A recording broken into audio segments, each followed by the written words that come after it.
Hello and welcome to episode of the Bubbs on Sports podcast. Today is Tuesday, June 27th. Hope everyone's having a good day so far and had a good rest of their day yesterday. We've got a lot to get into today on the program.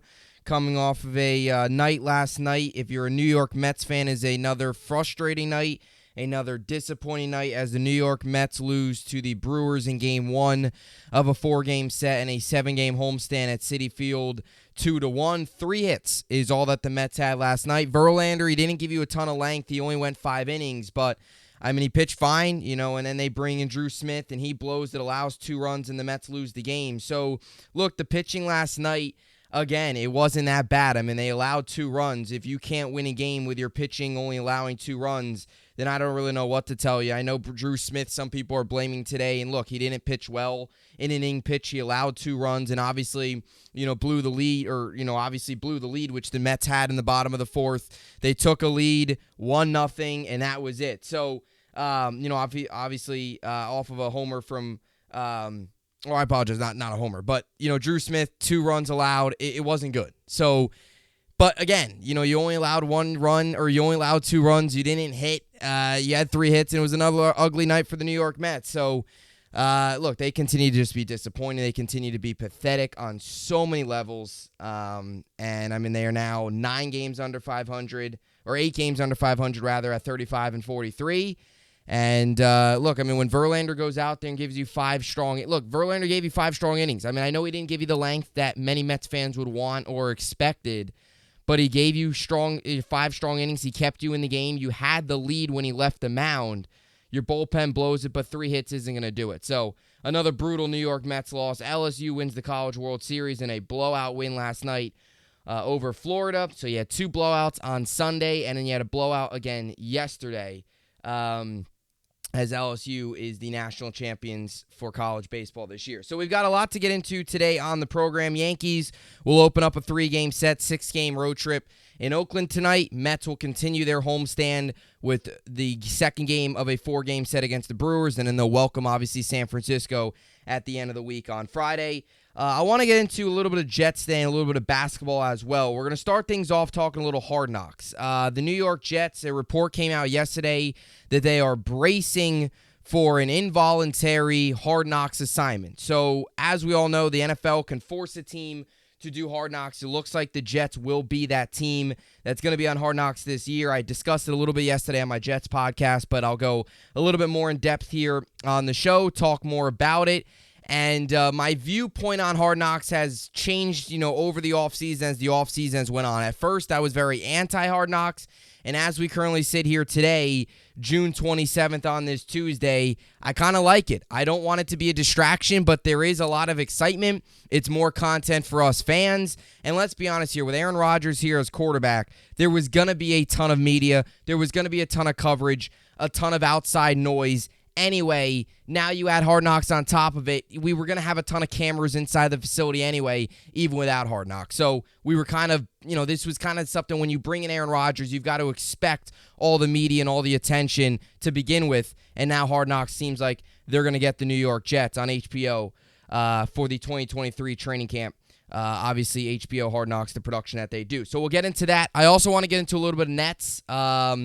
Interesting points have been brought up with the John Collins yesterday, the trade yesterday, as the Atlanta Hawks have officially moved on from him. The Hawks GM front office has said that every piece is available except Trae Young.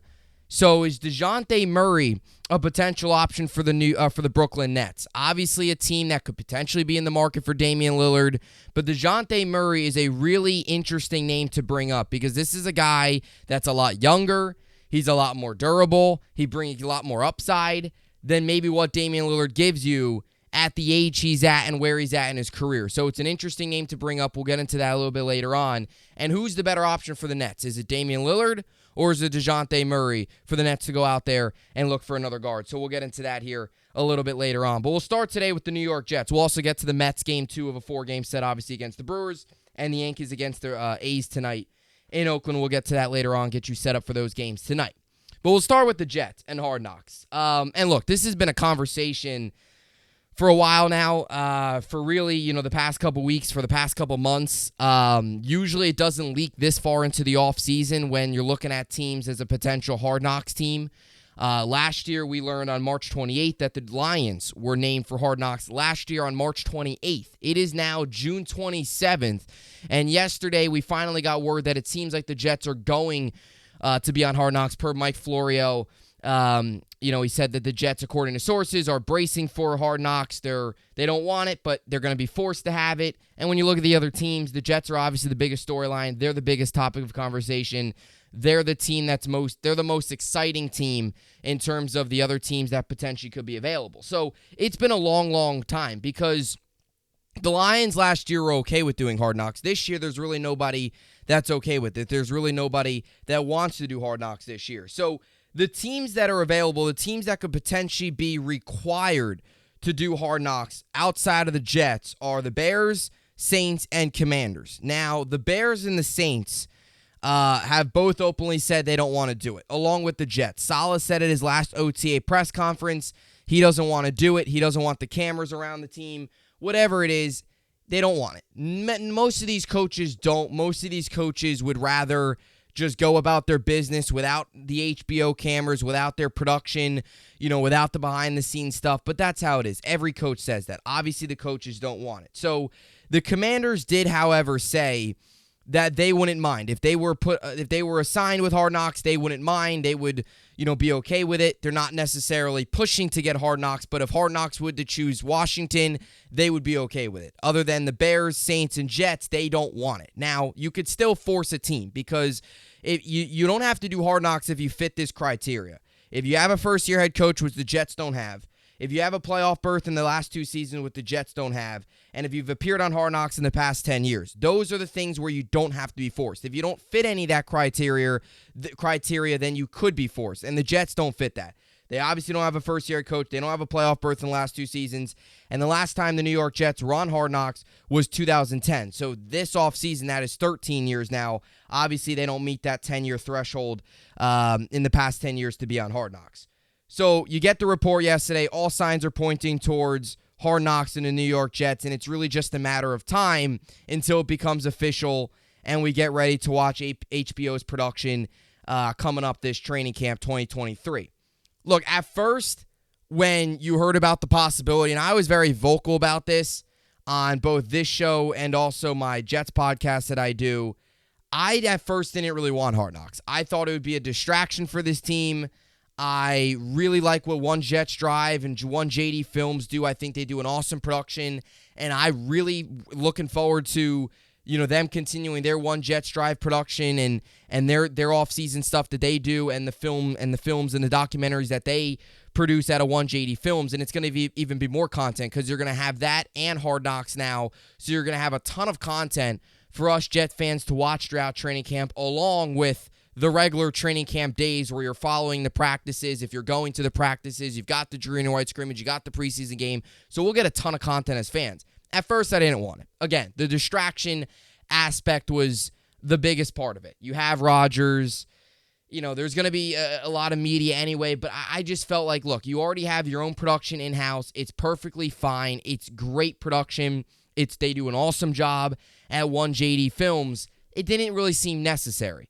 As time went on, I think I've kind of gotten to the point where Jets fans in general, we've all kind of gotten to the point where there's no stopping this. It's going to happen. It was only a matter of time. It's taken a lot longer than I think many have expected. But let's be honest here. When you look at the teams out of the four teams that could be forced to be on Hard Knocks, Jets, Bears, Saints, Commanders, the Jets are the most exciting team out of those three. Out of the four of them, the Jets are the most exciting. The Bears, sure, you've got Justin Fields. They went out and traded for DJ Moore, and, they should be a competitive team this year. I don't know if they'll quite be playoffs, but they'll probably be a 7-8, maybe 7-8, 9-win team at the most. The Commanders, they're rebuilding. They've got Sam Howell, Jacoby Brissett. Nobody really wanted to watch that during training camp. And you look at the Saints, Derek Carr's personality is kind of bleh. They'll be all right, but when you look at the talent on the Jets roster, New York, big media market, Aaron Rodgers, Sauce Gardner, Garrett Wilson, I mean, the potential, and I don't want this to happen, but the potential of a Quinnen Williams contract negotiation taking place is also something HBO would love to have happen, to be able to follow that throughout Hard Knocks. So, look, there's obviously those storylines. There's just a lot more exciting storylines when it comes to the Jets, so you understand HBO's perspective. At first, I didn't want it. At this point, though, I don't really mind. Because, again, you got to look at it from this vantage point. It's more content for us fans. It's, it's behind-the-scenes stuff. They do a great job. There was already going to be a ton of cameras and a ton of media to begin with Aaron Rodgers here. I mean, there was people from all across the country, all NFL reporters, people that don't even cover the Jets. We're just talking about ESPN NFL reporters to begin with at the New York Jets' first day of OTAs with Aaron Rodgers. So you were already going to get a ton of media. You were already going to get a ton of, pressure and a ton of attention with Rodgers being here. This is just like another thing built onto that. That's the way I look at it now when you look at the Jets on Hard Knocks. So again, is it a distraction? I went back and I looked back from 2010, from when the Jets were on Hard Knocks back in 2010, and I looked at each team that year, each team the following year. So obviously Hard Knocks has been around since, I believe it's 2001 when they were with the Ravens in training camp and stuff like that. And now the last 2 years they've built onto it, and they do the in-season Hard Knocks, which personally I would have no interest in the in-season Hard Knocks. That is something I don't want. Number one, during the season, there's already enough to watch. There's all the football games.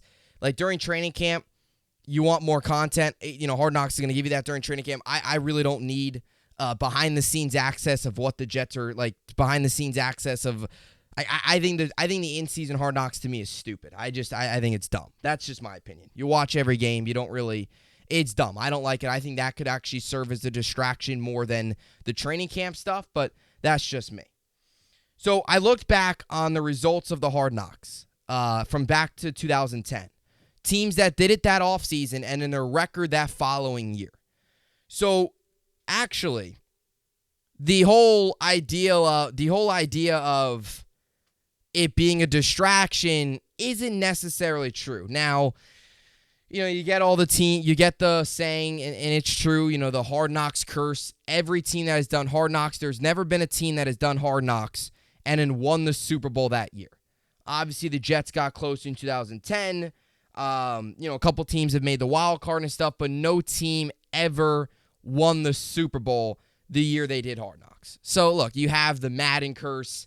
People say you have the Hard Knocks curse. Whether or not you believe in all that stuff, that's besides the point. The 2010 Jets, when they did Hard Knocks, went 11-5. They obviously got to the AFC Championship game, and they finished second in the AFC East. The Dolphins in 2012 went 7-9. They finished second in the AFC East. They missed the playoffs. 2013, the Bengals got Hard Knocks. They went 11-5. They finished third in the AFC North. They lost in the wild card round. The 2014 Falcons went 6-10, third in the NFC South. 2015 Texans went 9-7. They lost the wild card, and they finished first in the AFC South. I think I already mentioned that. 2016, the Rams went 4-12. This was their first year back in LA. They had a rookie quarterback in Jared Goff. Jeff Fisher was their head coach, who wasn't very good towards the end of his tenure. First year back in LA, they went 4-12. They finished third in the NFC West. It was ugly, but rookie quarterback, you expect growing pains like that. That's kind of what took place. Now, the next time the Rams were on, they actually made the playoffs. 2017, the Bucs went 5-11. They finished fourth in the NFC South. 2018, the Browns went 7-8-1, third in the AFC North. 2019, the Raiders, this was the Antonio Brown Hard Knocks year, which was a complete train wreck from the Raiders' perspective in terms of everything that took place with AB. They finished 7-9, second in the AFC West. Now, 2020, when the Chargers got back into California, and the Rams and the Chargers' first year at SoFi Stadium, they did a joint Hard Knocks where both teams had Hard Knocks assignments that year. So the Rams in 2020 went 10-6. They finished second in the NFC West, and they lost the divisional round of the postseason. The Chargers, who went 7-9, finished third in the AFC West, missed the playoffs. The Rams that year went into Lambeau, lost to the Packers. Packers ended up losing to Tampa in 2020. Tampa obviously goes on to win a Super Bowl. So 2021, the Cowboys got assigned to Hard Knocks. They went 12-5, finished first in the AFC East, lost in the wild card round. And then last year, the Lions went 9-8 after going on Hard Knocks, second in the NFC North. So those are your results from teams that were on Hard Knocks, and then what they did that following season. So since 2010, the regular season record for teams that have been on Hard Knocks was 105, 104, and 1. So slightly above 500. And the postseason record for those teams is 3-4. So the postseason record isn't great, but look, you losing in the postseason has nothing to do with you being on Hard Knocks. So the whole Hard Knocks jinx, the whole Hard Knocks curse is what I'm trying to prove to you is really not a thing, is really not existent. Because from 2010 to now, the overall record from teams, putting all the teams together, the overall record is above 500. Not by much, but it's above 500. And all these teams combined have appeared in 7 postseason games. So and again, maybe that's not a lot, but the overall, thinking that it's the Hard Knocks curse, they're gonna fail, they're not gonna go deep in the playoffs because Hard Knocks is just not true. As Jet fans, we've got to embrace this. We've got to bring it on. Bring it on. Like, Rodgers is our quarterback. Bring on the hate. Bring on the jealousy. Brandon Tierney today, who does a great job at WFAM, tweeted this out in the morning, and I couldn't agree more about his take on the Hard Knocks assignment, potential Hard Knocks assignment, and overall just his take on the Jets being front and center of the NFL world for the first time in a very long time. He said, "Bring it on. I want every second of the Super Bowl run chronicled." However you pronounce that. May as well start during the summer, right into the Hall of Fame game. Don't be afraid, Jets fans. It's our time. Embrace the coverage. Embrace the jealousy. Embrace the hate. I've said this a lot for this offseason since the day we got Aaron Rodgers. For years now, we were on the bottom barrel of the NFL. We were the laughingstock of the league. Nobody wanted us. For the 2020 season, our game should have never aired on CBS and Fox. They should have aired on Comedy Central, to be honest with you. They shouldn't even aired to begin with. That's how bad this organization has been since the last time we made the postseason and the last time we were on Hard Knocks in 2010. Embrace it. Bring it on. There's going to be a ton of coverage anyway with Aaron Rodgers. It's only more coverage.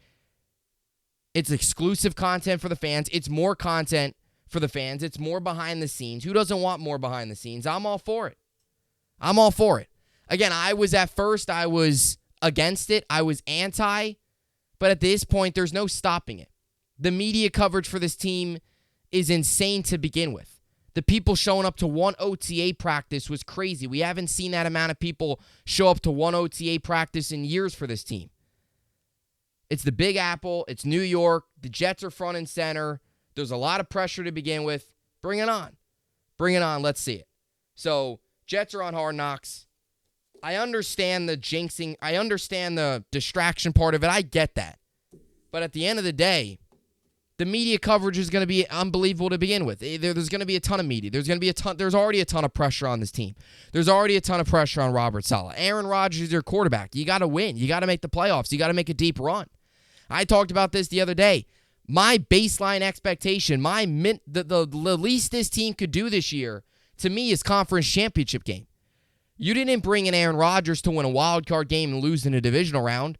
You didn't bring in Aaron Rodgers to get a first-round bye and then lose that one playoff game at home. You brought in Aaron Rodgers to win playoff games, win them at home, and make a deep run. A deep run's getting at least to the conference championship game. So bring it on. Let's see it. So I'm okay with this. I'm all right with it. I was anti first, as I mentioned, but we got to embrace it, Jets fans. We've been not talked about for years. I mean, we've been like the laughingstock of the league. We were always, even in the big market of New York, nobody cared about the Jets for years because we were so bad.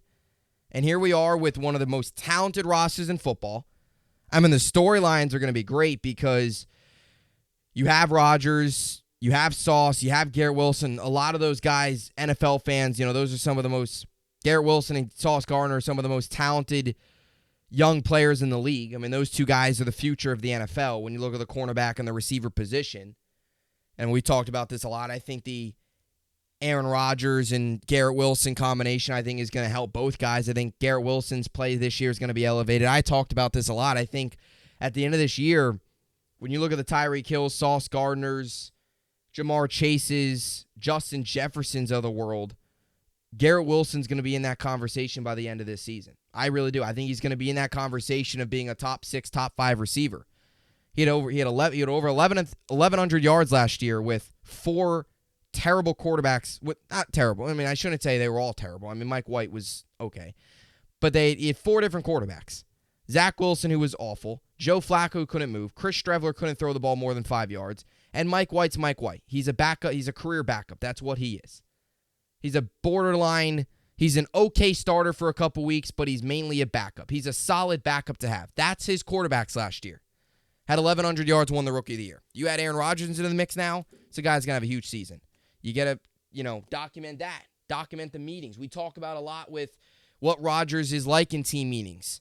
The way he's been a leader. He's turned into a leadership role so far to this point. You get all that. You get all that exclusive content with Hard Knocks. So bring it on. I'm okay with it. At first I wasn't, but let's see it. I mean, might as well. I mean, this team, you went all in for a reason. You're going to get a ton of media hype anyway. Go all in. It's boom or bust at this point. So Jets bracing for Hard Knocks. Comment down below. Hit me up on Twitter at Bubbs52, whatever you'd like to do. What are your thoughts on the Hard Knocks assignment for the New York Jets? Like it? Don't like it? Kind of like me, where at first you didn't want it, but now you kind of want it? Or you don't really care? At the end of the day, all that matters is wins and losses, and you could care less about the offseason stuff. What are your thoughts on it? Comment down below or hit me up on Twitter at Bubbs52. And there was some excellent memories from that 2010. And I wasn't, I never watched live, but I've gone back and watched the whole Hard Knocks series. I actually did it about a month ago when there was possibility of it. And I went back and rewatched the entire Hard Knocks 2010 of the Jets. And you had some excellent speeches by Rex Ryan, like the whole let's go get a snack after, he kind of yelled at the team a little bit. Them playing the Eminem song after one of the speeches kind of got you pretty hyped up as a fan, and that team went to the AFC Championship game. So obviously it wasn't a distraction. I mean, they went on and they went 11-5. They second in the AFC East, and they went to the AFC Championship game in back-to-back seasons. So I don't really think that was much of a distraction. The Detroit Lions last year went 9-8, one of their most successful seasons in a very long time. They were on Hard Knocks. They didn't seem like a distraction. So I don't think it's a distraction. I think it's just more content for the fans that we can enjoy. All right, so now I move on now to a little bit of basketball as the offseason continues to roll on in the NBA, or not even roll on, really just starting. Training camp right around the corner, a couple days until training camp begins. We'll see what both the Nets and the Knicks do, how active they are, both in free agency and the trade market. I think we expect the Knicks to try and make a splash trade, a splash move. You want to bring in, whether it's a Paul George, rumors have popped up about him, whether it's a Zach LaVine, whether it's a Zion Williamson, whoever it is, another big name, another star, another superstar to bring in to pair with Jalen Brunson and make a legitimate run at an NBA Finals. And, we'll see what they do with Julius Randle. Obviously, that's another big conversation as well. But I wanted to get into the Brooklyn Nets today because they're in an interesting spot. Obviously, coming off a draft where they made 3 picks, 2 in the first round, back-to-back 21st and 22nd overall. And then, obviously, they made their 51st pick in the first round. I like their picks. I think they're all solid, especially Dariq Whitehead. He's got a lot of potential. The biggest thing with him is just his injuries, and that's obviously a little bit of a concern.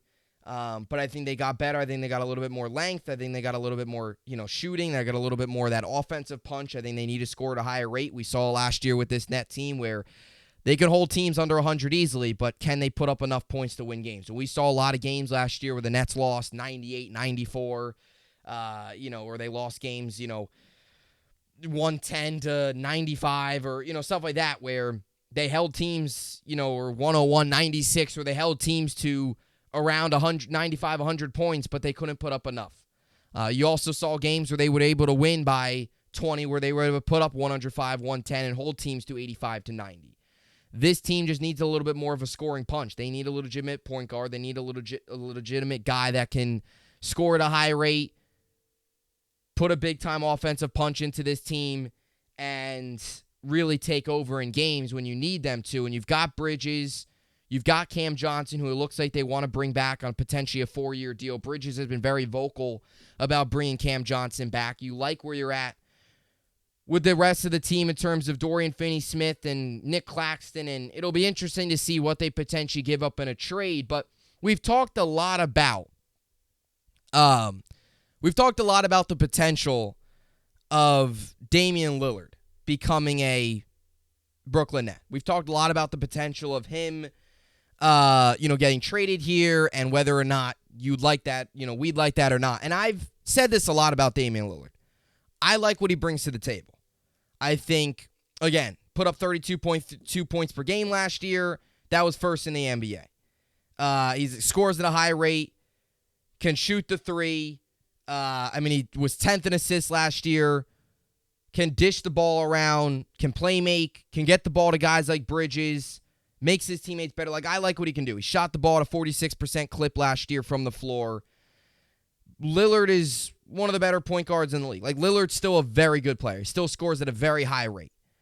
A lot of those good things. Now, the question is, number one, does Lillard legitimately want to come here? Or is he going to go to Miami? You've heard a lot of him, rumors about him going to Miami, him coming to the Nets, or is he just going to stay put in Portland? That's an option. Those are all three realistic options for Damian Lillard. I don't think, if I had to tell you right now, ultimately what I think is going to happen, I don't think Damian Lillard ends up here. I think Damian Lillard either stays in Portland or goes to the Heat. We heard a report that he wants a team that has a chance. If you put Damian Lillard on this roster, I'm not saying that the Nets are going to win an NBA Finals, but they definitely could make the playoffs, and once you're in the dance, you never know what's going to happen, right? And that's ultimately really what it is. I don't think many people saw the Miami Heat this year beating the teams they beat and getting to the NBA Finals. I don't think many people saw that. But they did. And obviously I don't think many people in the Western Conference, I think a lot of people thought, the Lakers, the Warriors, this young studded Kings team, and the Nuggets went ahead and they won the NBA Finals. So you never know what's going to happen. Damian Lillard brings a lot of good things to the table. But another name that was proposed today, and I saw this on Twitter, and I got to admit, it really kind of got me excited about the potential of this move. And we've heard about the Hawks wanting to sell, potentially moving on from a lot of pieces. We saw them yesterday trade John Collins. Look, whether or not you like the package they got in return, I think a lot of people think they probably could have got a lot more in return for John Collins. But at the end of the day, it looks like they were trying to move on from him for a while. How much his salary had an impact on the move? The Hawks seem to be in a position where they said everyone's available except Trae Young. So DeJounte Murray's a name that's been brought up. And I got to admit, I like the potential of DeJounte Murray coming to this Net team a lot more than Damian Lillard. And I wouldn't be mad if Damian Lillard came here. I'd like it. For the right price. I wouldn't give up Nick Claxton and all of our young pieces for Damian Lillard, because you're not going anywhere with that. You're not going to go anywhere with Damian Lillard and Ben Simmons leading the way. You're just drilling your team into the ground, and you're only hurting your future. Again, the Nets have a lot of promising pieces. Cam Johnson's promising. Mikal Bridges is promising. Maybe if they actually play Cam Johnson, he's promising. The Nets seem to just ride him on the bench. They have 3 young guys that they just brought in. A couple guys can legitimately spread the floor and shoot a little bit, which the Nets need. They've got pieces on this team. But it's also about maximizing the prime of Mikal Bridges. You don't just want to rebuild these next 3 years with Mikal Bridges, where these are going to be 3-4 of some of his best years of his NBA career. And adding a guy like a DeJounte Murray could definitely help win and help put together the best roster around Bridges. Because during Bridges' prime, you don't just want to rebuild. You don't want that. Right now, you look at this Net roster. Assuming it stays put where it's at, you're looking at this roster and you're saying to yourself, this is probably a play-in team right now. Maybe they sneak into a 6 seed, but probably a play-in team. Is that really what you want? While Mikal Bridges is going to play the best basketball of his career, or do you want a team that can legitimately compete for a 6 or a 5 seed with a DeJounte Murray or Damian Lillard. Now, when you look at DeJounte Murray and you look at Damian Lillard and the differences in the two guys, Murray makes a lot more sense for the Nets timeline than Damian Lillard. Damian Lillard's 32. He's going to be 33 before the season starts. He turns 33 in July, very soon. DeJounte Murray's 26. He'll be 27 when the season starts. He turns 27 in September, I believe. Yeah, September. So DeJounte Murray's a lot younger. This net roster is pretty young. He's put up 20 points per game last year, shot the ball to 46% clip, can give you 6-7 assists per game. He was 24th in the NBA last year in assists. That's 6.1 per game. Again, shooting guard. I mean, a guy that has been in the league now only for 5 seasons, much younger, got a lot more years left, higher availability than Damian Lillard. And that's something that separates to me DeJounte Murray and Lillard. DeJounte Murray played 74 games last year. Damian Lillard played 58. You go to the year before, DeJounte Murray played 68 games. Damian Lillard played 29. Lillard's availability has been a serious question. And as he gets older, it's only going to become a bigger question. It's only going to become more of a serious question for the Nets if they would to go out and get Lillard. Like, Lillard's going to be 33. Can you trust him to go out there and give you 65 games this year, at least? Or is he going to have a year where he plays 45 games? That's not good enough. You want to make a run at the 6th seed. You want to avoid the play-in game. You want to get the most out of Damian Lillard. 40 games of Damian Lillard's not going to do you any good. You're better off not even trading for him at that point. DeJounte Murray gives you a lot more availability. Again, he played 74 games last year compared to Lillard's 58. And Lillard played 29 games the year before that. Lillard's availability as he gets older is a serious issue. And we've talked about the age, but the availability is huge too. This is a guy who hasn't played 80 games or over 70 games since 2018-2019 season when he played 80 games. Since then, 66 games, 67 games, 29 games, 58 games. That's not reliable enough. That's not good enough. And DeJounte Murray's younger. Again, there's pros and cons to both guys. I wouldn't be opposed to a Lillard trade for the right price, but I think when you look at it, DeJounte Murray is the better option, better fit for the Nets than Damian Lillard. And I got to admit, I've been very high on the Damian Lillard train, and maybe I've been a little bit too on top of the Damian Lillard trade. Maybe I've been a little bit too much like, oh, Damian Lillard, Damian Lillard, Damian Lillard. But I got to admit, I think for the Nets, you want a legitimate guard. You want another guy that can go out there and score at a high rate. Point guard, DeJounte Murray, number 1. Damian Lillard's number 2 for off-season options for the Brooklyn Nets. Murray's younger, plays a lot more games, more availability, more reliable. Lillard's older, less reliable. When he's out there, he plays at a high rate. Very good player, 30 points a night. We know what the Damian Lillard can bring to the table, but can he give that to you consistently? We know Murray can. Lillard, the not being on the court consistent is an issue, especially as he gets up there in age. So I think DeJounte Murray's a better fit for the Nets. I think he's probably number 1 on the Nets list. He's got to be number 1, and then number 2 is Lillard, and I think Lillard probably will take Lillard. I don't know. It's interesting to see who would cost more. Lillard probably is going to cost more than a DeJounte Murray, because Murray's still developing. Like, he's still turning into that legitimate. He's like in his prime, just hitting like the peak of his prime. Lillard, he's more of a guy like to get you for 1 or 2 seasons to try and win now, more type move. At his age, going to be 33. And the reliability is an issue. So I think if you're the Nets, Murray's got to be number 1, Lillard number 2. When you look at it now, with the possibility of DeJounte Murray coming up, and the Hawks general manager basically saying, hey, we'll give up every piece except Trae Young. So have DeJounte Murray, take him. And if you can get him for a package like they gave up for John Collins, I mean, that'd be really good for the Brooklyn Nets. So we'll see how it all plays out as the offseason rolls on and really is just getting going. So tonight you got the Yankees and the A's in Oakland. Yankees got Johnny Brito on the mound versus Paul Blackburn. Johnny Brito's 4-3 with a 4.89 ERA. Paul Blackburn has yet to win a game. He's got an ERA of 4.21. Over-under set at 8 for tonight's game. As for the Mets, you got Jose Tehran for the Brewers. Let me get up his numbers here. Julio Tehran. I believe it's Julio Tehran. Is it Julio or Jose? Yeah, Julio Tehran for the Brewers. He's 2-2 with a 1.53 ERA. And David Peterson gets the start tonight. He is 1-6 with an 8.08 ERA. So, not a great, I don't think if you're a Mets fan, you're probably too optimistic about tonight's game, but we'll see what the Mets can do. They continue to just embarrass themselves on a nightly basis, and it gets uglier and uglier as the season rolls on. So, that'll do it for the podcast here today. Comment down below. What are your thoughts on the New York Jets bracing? And it looks like they're going to get the Hard Knocks assignment. Are you happy? Are you upset? Do you want it? Don't want it? Don't care? How do you feel? Hit me up in the comments section down below or on Twitter at Bubbs52.